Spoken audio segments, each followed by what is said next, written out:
Welcome to Intro to Python Programming in the summer of 2024. I am this guy, John Ostlund, and I'll be your instructor for this course. You can reach me if you'd like at my official Carnegie Mellon email address, jostlund@andrew.cmu.edu, or you can reach me at my personal email address, jkostlund@gmail.com. I will be available to you 7 days a week while this course is running. When course is in session, I work on the weekends just as well as the regular days of the week. In fact, I usually hold office hours on the weekend. So you should not hesitate to contact me by email on weekends, as well as any other time during the week.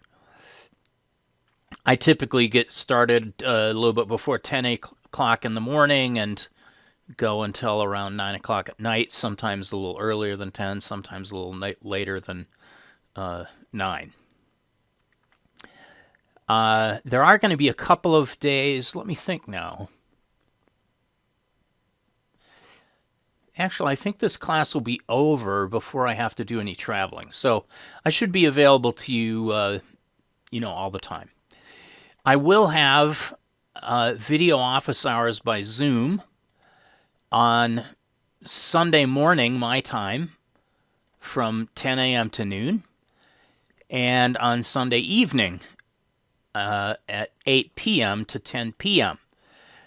These are U.S. Eastern Daylight Time timings. That's UTC -4. Those of you in China, I think right now, are exactly 12 hours different from me. So for you, these will be my 10 a.m. to noon will be your 10 p.m. to midnight, and my 10 p.m. to my 8 p.m. to 10 p.m. will be 8 a.m. to 10 a.m. for you.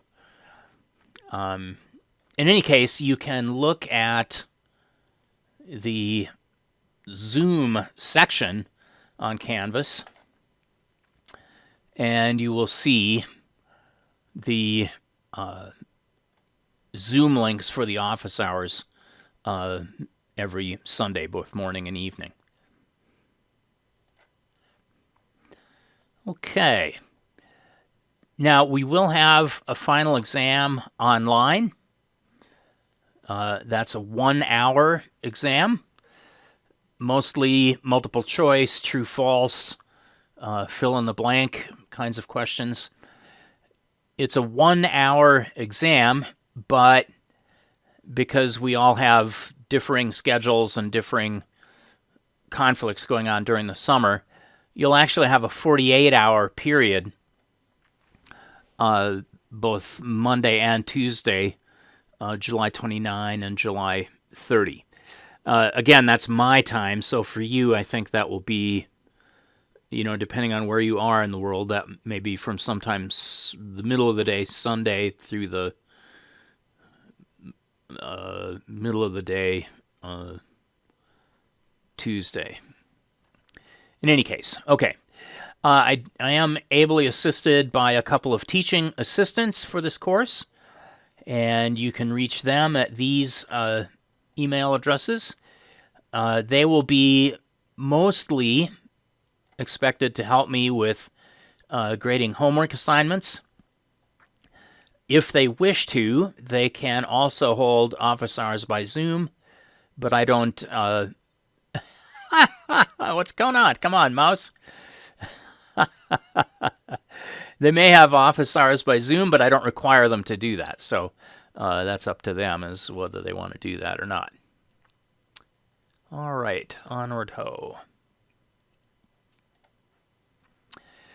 All right, so this is going to be all about the fundamentals of computer programming using the Python language.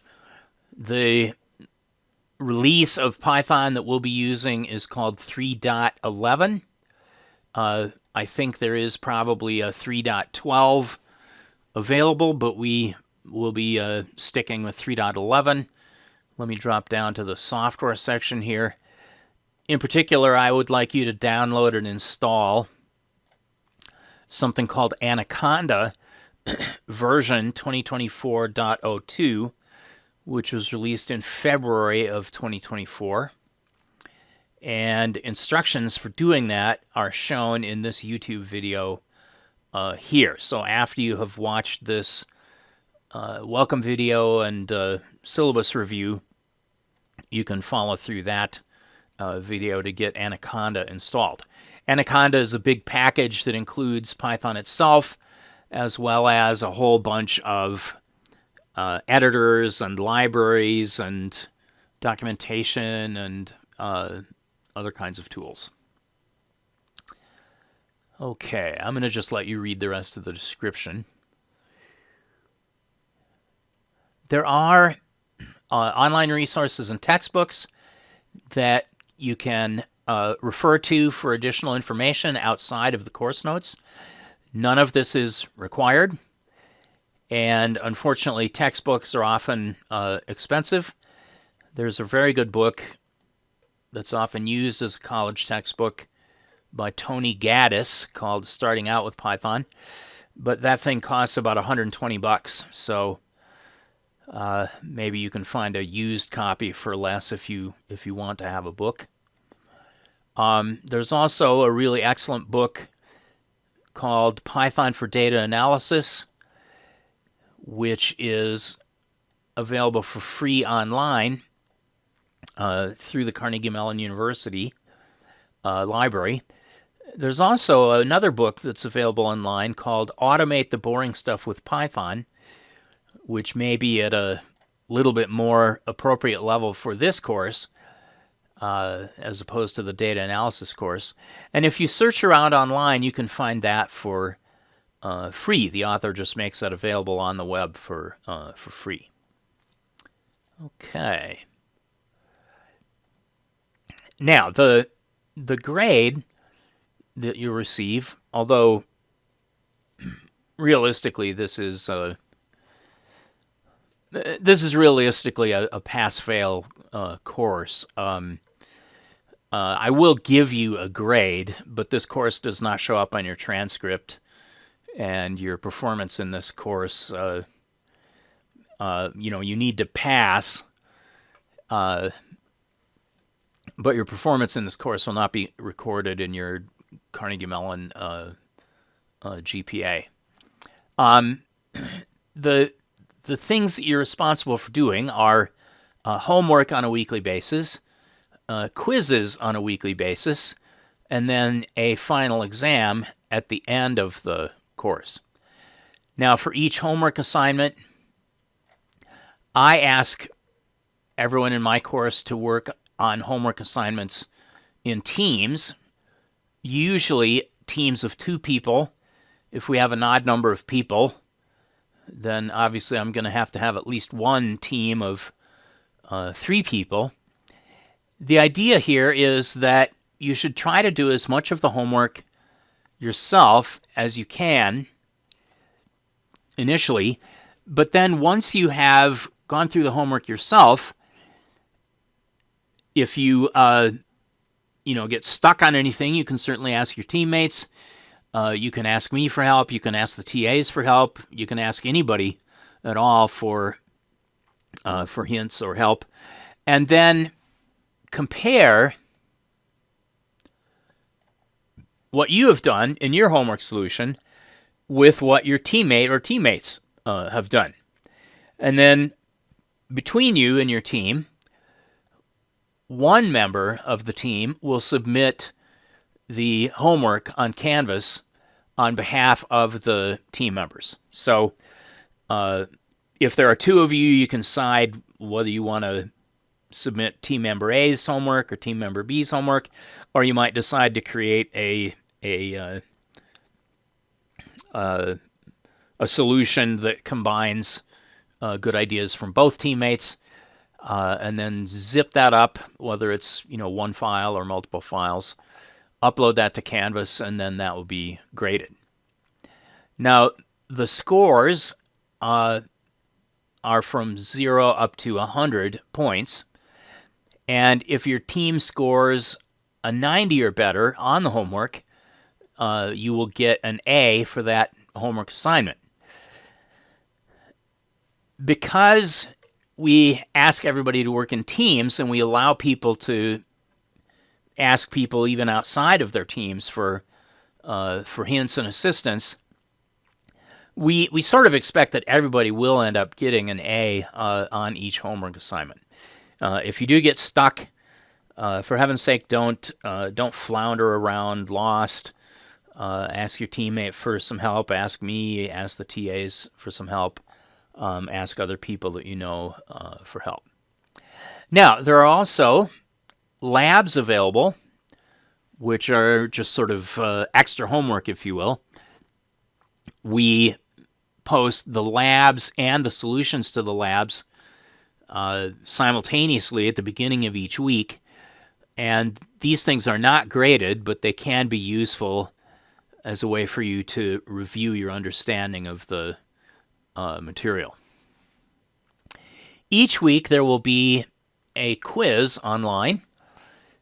Each quiz is, again, true, false, multiple choice, multiple answer, fill in the blank kinds of questions. These things are on Canvas.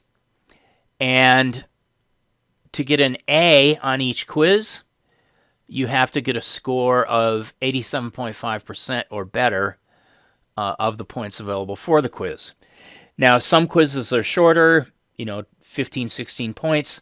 Other quizzes are longer, 40 points, 50 points. Whatever the total points available are for a given quiz, 87.5% or better is an A. You will get up to 5 chances to take each quiz. So if you don't do well on the quiz the first time, I recommend that you do some reviewing and then you can take the quiz again.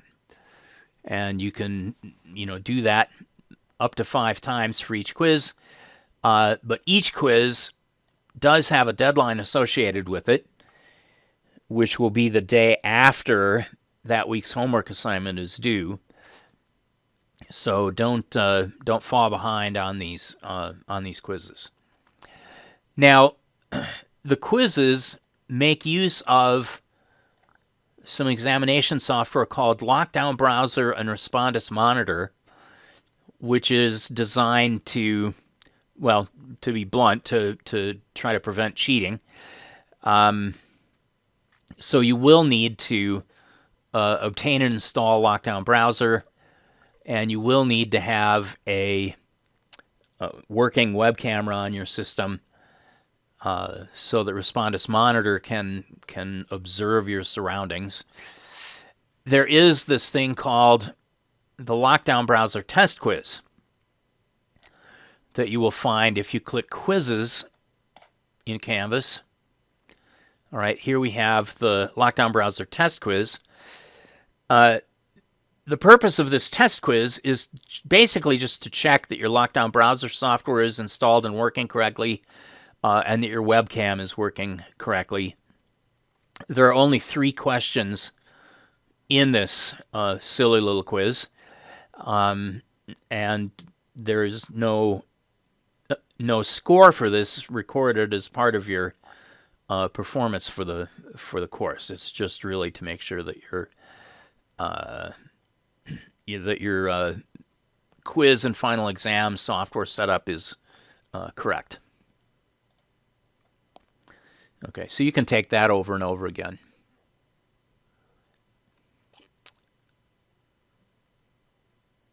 Okay, where were we? Here we go. Okay, so we have homework. We have optional labs you don't have to pass in. We have a quiz for each week's material, which does require Lockdown Browser and Respondus Monitor. And then the final exam at the end of the course will be like a longish quiz.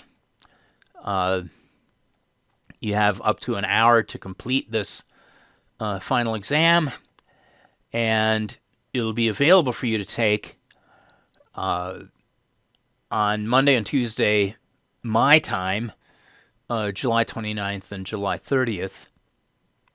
So you have a 48-hour period during which to take this 1-hour final exam. Unlike the quizzes, you only have one chance to take the final exam. Okay, and here's how grading is done. Now, again, in this course, you really just need to pass, but you should strive to do as well as you can, because the information in this course will be extraordinarily important for data analysis classes and projects that you find yourself doing in the future. Python is an extraordinarily important thing to know very well for almost anybody doing anything with data nowadays. Okay.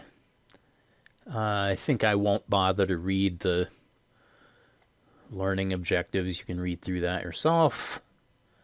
Basically, we're going to start by assuming you don't know anything, and we're going to build up as much Python knowledge as we can, as quickly as we can, within a 5-week period of time. Here is a more detailed outline of the specific topics that we'll discuss and in the specific order. Here, the schedule shows when the various homework assignments and quizzes have to be done. Whoops, I just noticed I have a typo here. I'll have to go in and fix these.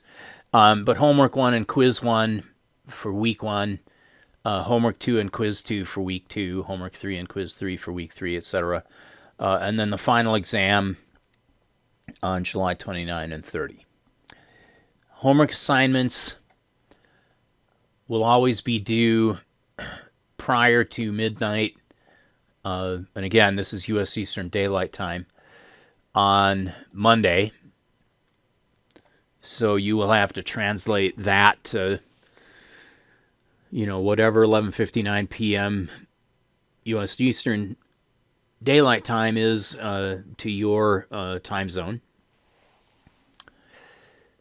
Okay, and all the rest of this, I believe you can go ahead and read through yourselves.